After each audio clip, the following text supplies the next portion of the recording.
할렐루야. 4월 9일 화요일 새벽 기도를 시작하겠습니다. 사도신경으로 우리의 신앙을 고백합니다. 나는 전능하신 아버지 하나님 천지의 창조주를 믿습니다. 나는 그의 유일하신 아들 우리 주 예수 그리스도를 믿습니다.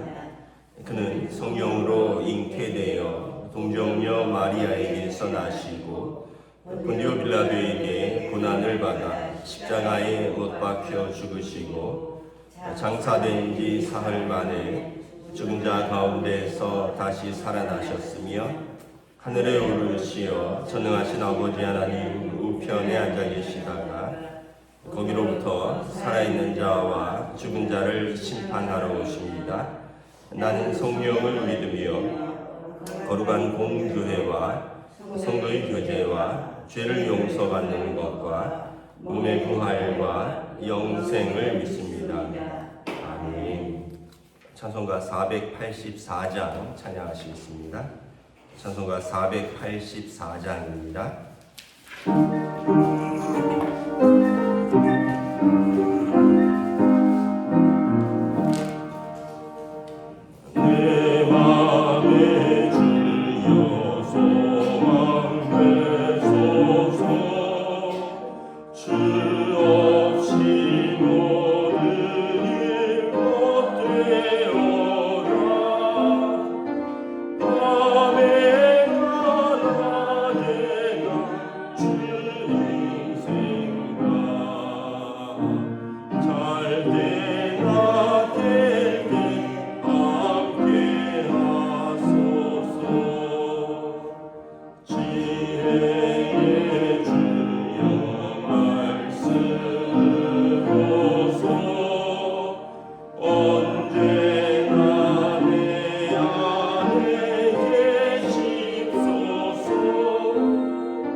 오늘 우리에게 주신 하나님의 말씀은 구약 성경 열왕기상 3장 1절부터 15절까지 말씀입니다. 구약 성경 열왕기상 3장 1절부터 15절까지 말씀입니다. 다 찾으신 줄 알고 저와 여러분들이 한 절씩 교도하겠습니다. 솔로몬이 애굽의 왕 바로와 더불어 혼인 관계를 맺어 그의 딸을 맞이하고 다윗성에 데려다가 두고 자기의 왕궁과 여호와의 성전과 예루살렘 주위의 성의 공사가 끝나기를 기다립니다. 그때까지 여호와의 이름을 위하여 성전을 아직 건축하지 아니하였으므로 백성들이 산당에서 제사하며 솔로몬이 여호와를 사랑하고 그의 아버지 다윗의 법도를 행하였으나 산당에서 제사하며 분향하더라. 이에 왕이 제사하러 기브온으로 가니 거기는 산당이 큼이라 솔로몬이 그 제단에 1,000번제를 드렸더니 기브온에서 밤에 여호와께서 솔로몬의 꿈에 나타나시니라. 하나님이 이르시되 내가 내게 무엇을 줄꼬 너는 구하라. 솔로몬이 이르되 주의 종 내 아버지 다윗의 성실과 공의와 정직한 마음으로 주와 함께 주 앞에서 행함으로 주께서 그에게 큰 은혜를 베푸셨고 주께서 또 그를 위하여 이 큰 은혜를 항상 주사 오늘과 같이 그의 자리에 앉을 아들을 그에게 주셨느니라.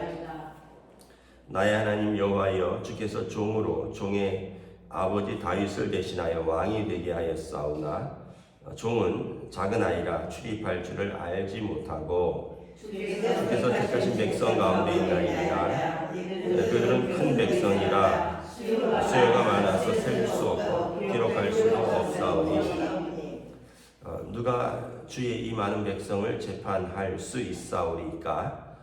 듣는 마음을 종에게 주사 주의 백성을 재판하여 선악을 분별하게 하옵소서. 솔로몬이 이것을 구하되 그 말씀이 주의 마음에 듭니다. 이에 하나님이 그에게 이르시되 내가 이것을 구하도다.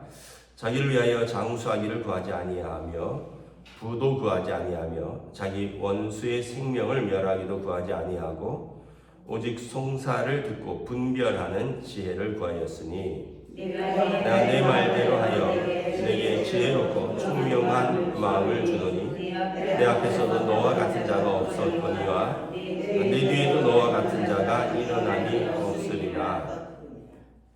내가 구하지 아니한 부귀와 존귀와 영광도 내게 주노니 내 평생의 왕들 중에 너와 같은 자가 없을 것이라. 내가 만일 내 아버지 다윗이 행함 같이 내 길로 행하며 내 법도와 명령을 지키며 내가 또 내 나를 기르게 하리라. 함께 읽습니다.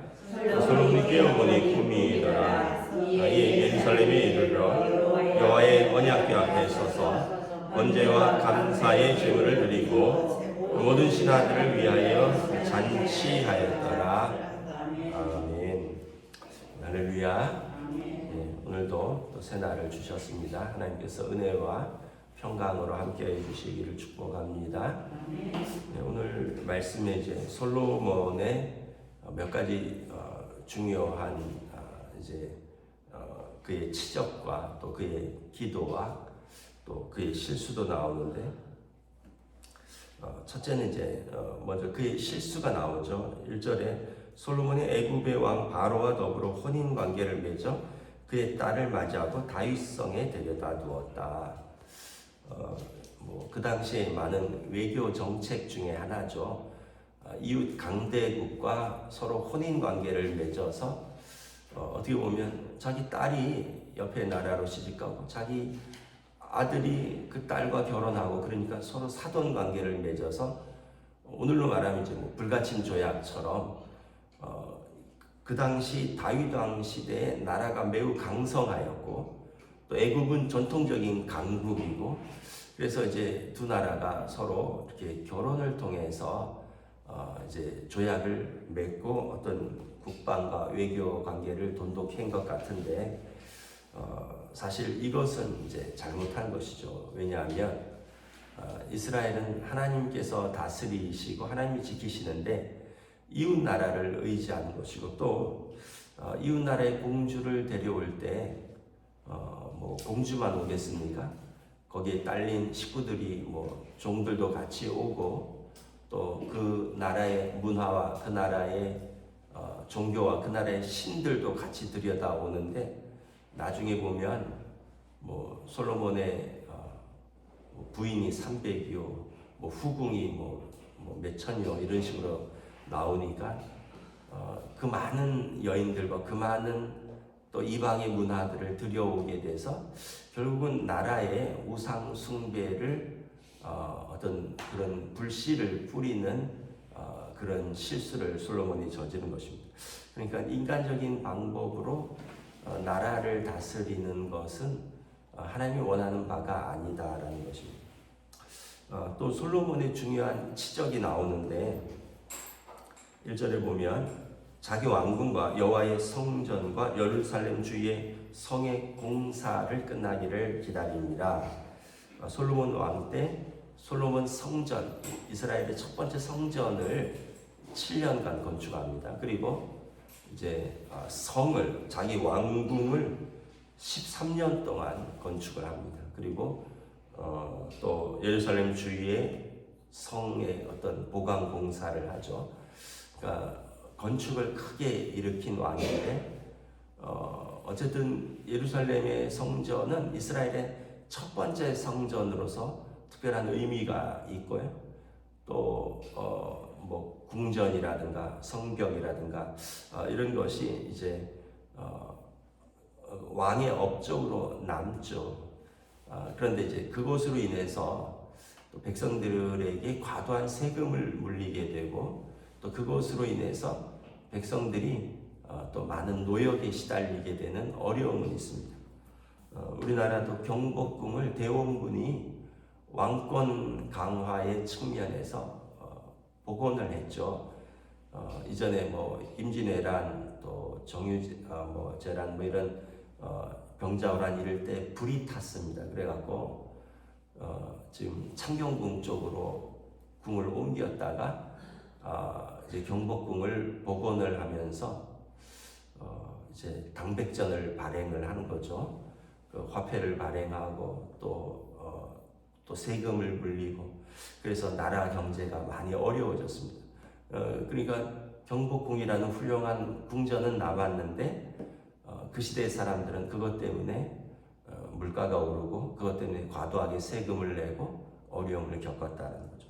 나중에 솔로몬의 이 건축은 이제 그의 아들 르호보암 때 이제 백성들이 이 문제를 가지고 세금을 좀 감면해 달라 또 뭐 이런 여러 가지 때문에 결국은 나라가 이렇게 갈라지는데 또 한 역할을 하게도 됩니다.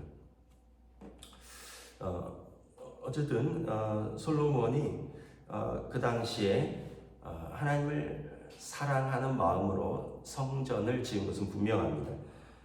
3절에 솔로몬이 여호와를 사랑하고 그래서 그 아버지 다윗의 법도를 행하였으며 그래서 아직은 성전이 아니라 그들이 뭐 산당에서 분향하였더라. 4절에 솔로몬이 제사하러 기브온에 가서 그 제단에 1000번제를 드렸더라. 1000번제는 1000마리의 소를 일시에 잡아서 드리는 아주 큰 제사입니다. 이제 1000번제가 어떤 면에서 보면 여러분 소를 1000마리나 잡을 수 있는 사람은 그 당시 아마 왕 말고는 없을 것입니다. 어떠한 부자도 1000마리씩 소를 잡아서 제사를 드릴 사람은 없었을 것입니다.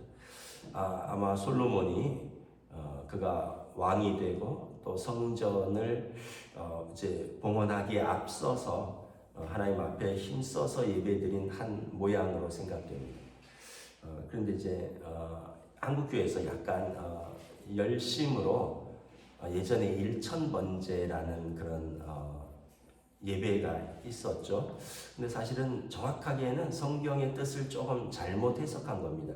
그 열심과 그 의도는 좋은 것인데 신학적으로는 잘못 이해한 것입니다. 1000번제는 한 번에 드려진 제사입니다. 한 번에, 하루 한 날에. 근데 이제 그때는 이제 1000번 해서 뭐 1000일 동안 예배드리거나 뭐 아니면은 뭐 하루에 3번씩 뭐 300 그럼 한 333일 정도 되나요? 예, 그런 식으로 해서 1년간 예배드리면서 뭐 우리가 어떤 뭐 기도를 하고 또 예물을 드리고 그렇게 했었는데 이것은 이제 그 우리 부모님 세대의 그 목사님들이 신학적으로 정확하게 이해를 잘못한 것입니다. 여러분 정확하게 아실 것은 1000번제는 한 번에 드려진 정성을 다한 예배였다, 제사였다라는 것입니다. 그리고 그가 이제 어느 날 그 1000번제를 드리고 하나님께서 꿈에 나타나셨는데 무엇을 줄고 하나님께서 너는 구하라라고 질문을 하시죠. 솔로몬이 6절에 보면 먼저 감사를 합니다.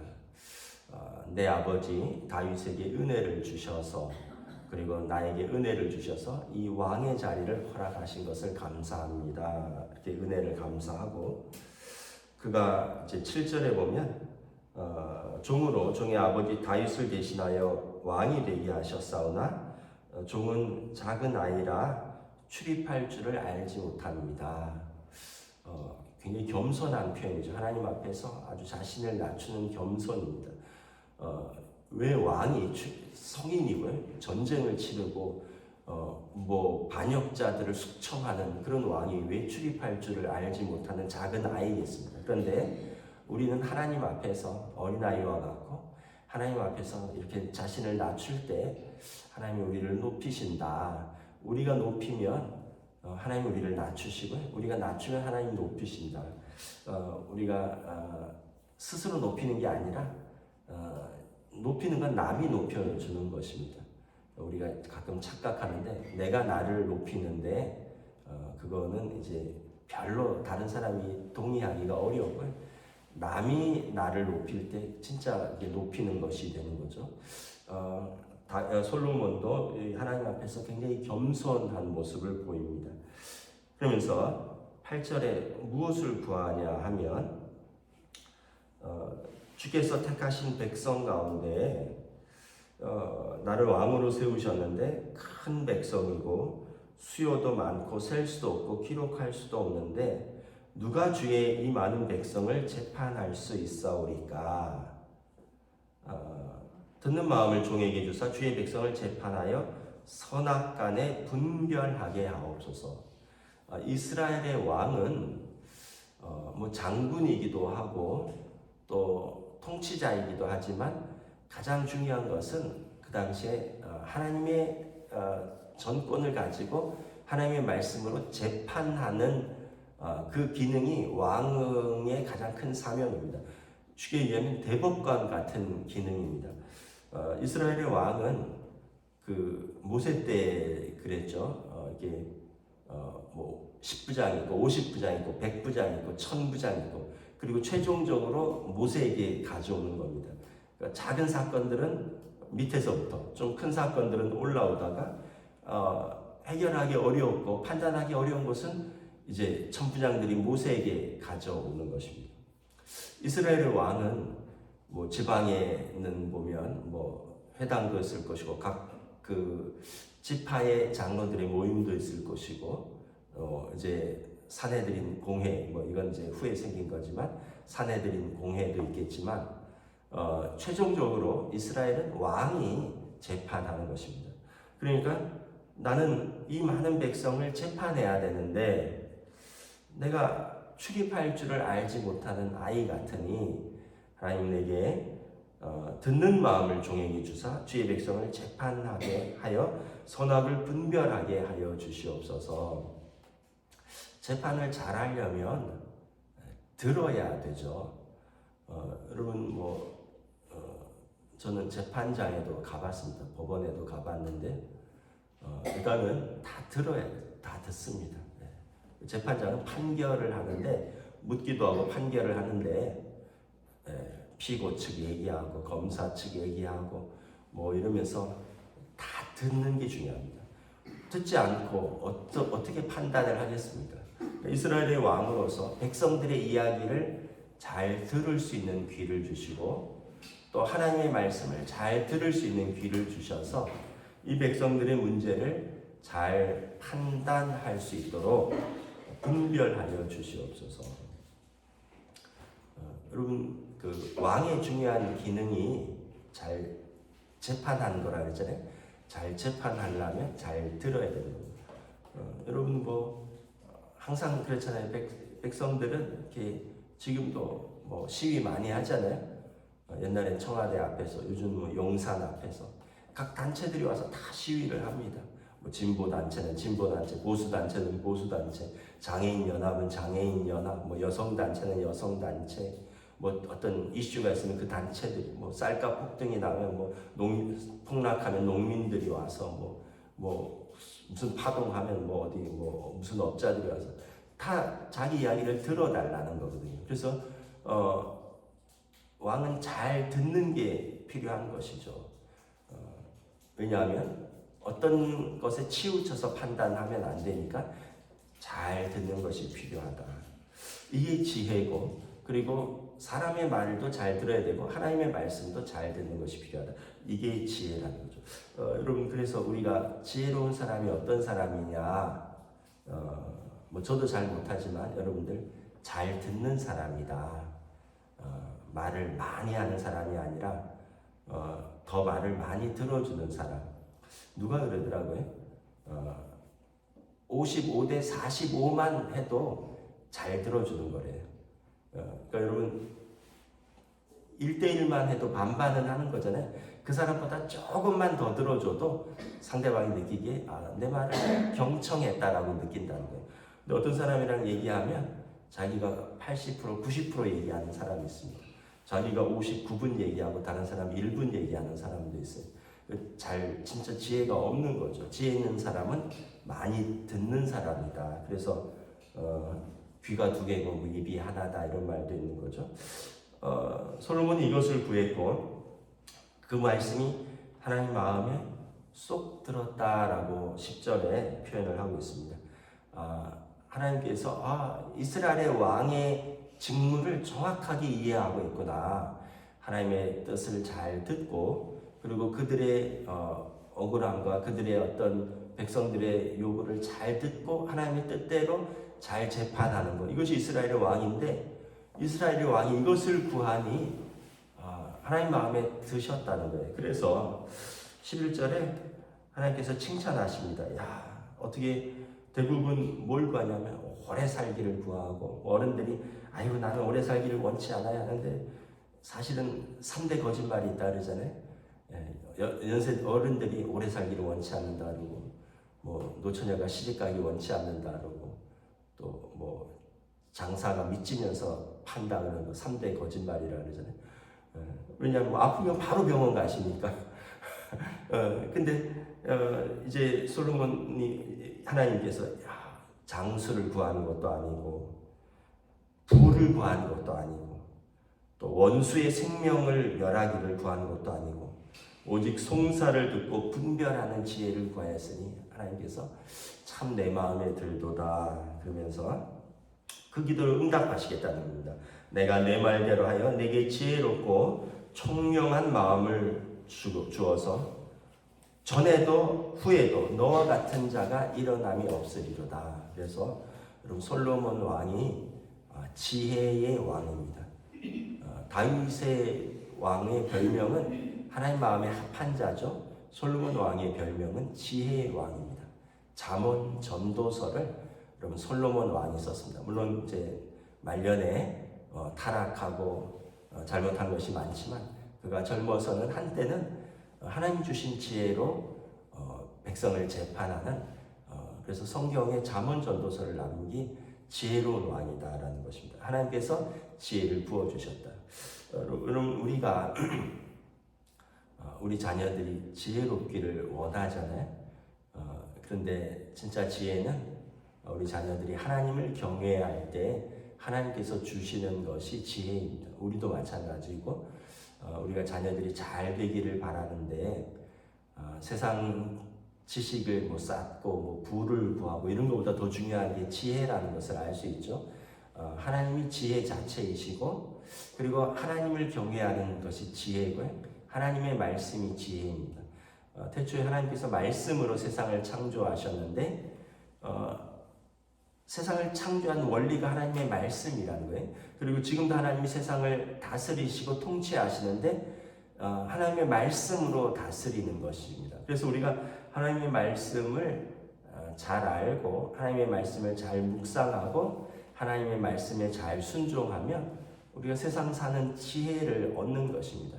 왜냐하면 말씀을 많이 알면 거기에 지혜가 있는 거죠. 여러분 지혜에 보면 그런 것이 있잖아요. 내 부모에게 순종하라. 내 남편에게 순종하라. 내 아내를 내 몸처럼 사랑해라. 내 자녀를 노엽게 하지 말고 주의 말씀과 교양과 훈련으로 양육해라. 그러니까 가정에 관한 모든 지혜가 거기 다 있어요. 또 뭐 짐승에 대해서도 여러분 그 피조물을 어떻게 알아 이런 것들도 그 토라에 다 나와 있습니다. 이웃에게는 어떻게 하면 장사할 때는 저울을 어떻게 알고 이런 것들도 다 나와 있어요. 어떻게 보면 우리 기본적인 것들은 다 하나님의 말씀에 나와 있는 것입니다. 우리가 이제 모르거나 아니면 알면서도 지키지 않는 것뿐이지 하나님의 말씀을 잘 알고 순종하면 지혜를 얻는다는 것입니다. 그래서 13절에 내가 내게 또 구하지 아니한 부귀와 영광도 내게 주노니 내 평생의 왕들 중에 너와 같은 자가 없을 것이라. 그래서 지혜를 얻으니까 하나님을 경외하니까 그가 구하지 아니한 것도 왕으로서 갖춰야 할 영광과 존귀와 부와 명예와 생명도 주셨다. 예수님께서 말씀을 하셨죠. 너희는 먼저 그의 나라와 그의 의를 구하라. 그리하면 이 모든 것을 너에게 주리라. 그래서 여러분 너무 많이 구하지 마시고 우리가 하나님 경외하고 하나님의 뜻을 구하면 하나님께서 우리의 일용할 양식과 또 우리의 하루하루 살아갈 지혜와 은혜를 또 채워주실 줄 믿습니다. 네, 그래서 14절 15절에 보면 14절에 내 아버지 다윗의 행함같이 내 길로 행하며 내 법도와 명령을 지키면 내가 또 내 날을 길게 하리라. 솔로몬 왕이 왕으로서 길게 가려면 그 아버지 다윗의 길처럼 하나님을 경외하는 길을 걸어야 된다. 여기서 또 하나 중요한 것은 부모가 먼저 그 길을 걸었다는 것입니다. 그래야지 자녀들이 그 부모의 간 길을 따라서 걷는다라는 것입니다. 15절에 솔로몬이 깨어보니 꿈이었습니다. 하나님께서 꿈 중에 계시하셨고 예루살렘에서 솔로몬이 다시 언약궤 앞에 서서 번제와 감사의 제물을 드리고 모든 신하들을 위하여 잔치하였더라. 이제 솔로몬은 다 갖춘 것이죠. 하나님과 동행하며 하나님 주신 지혜로 이제 하나님의 나라를 하나님의 뜻대로 통치할 수 있게 된 것입니다. 또 마침 내일이 선거일인데 여러분 공약들을 잘 들어보시고 어떤 사람이 지혜로운 사람인가를 그분들이 하나님 경외하는 것까지는 기대하지 않습니다. 지혜로운 사람이다. 상대방 비난하는 거는 누구나 할 수 있어요. 그런 거는 식상하고요. 누구 잘못했고 누구 못했고 이거 비난하는 거는 말고 그 사람이 어떤 공약을 지혜롭게 하는가를 한번 지혜롭게 여러분 판단하시고 여러분의 주권을 행사하시기 바랍니다. 기도하겠습니다. 하나님의 은혜를 감사합니다. 오늘 솔로몬 왕이 다른 것도 아니고 하나님 앞에서 하나님의 백성들을 판단하고 재판할 수 있도록 듣는 귀를 주시고 하나님 지혜로 재판하여서 공의와 또 그 선악을 분별할 수 있도록 지혜를 주시옵소서.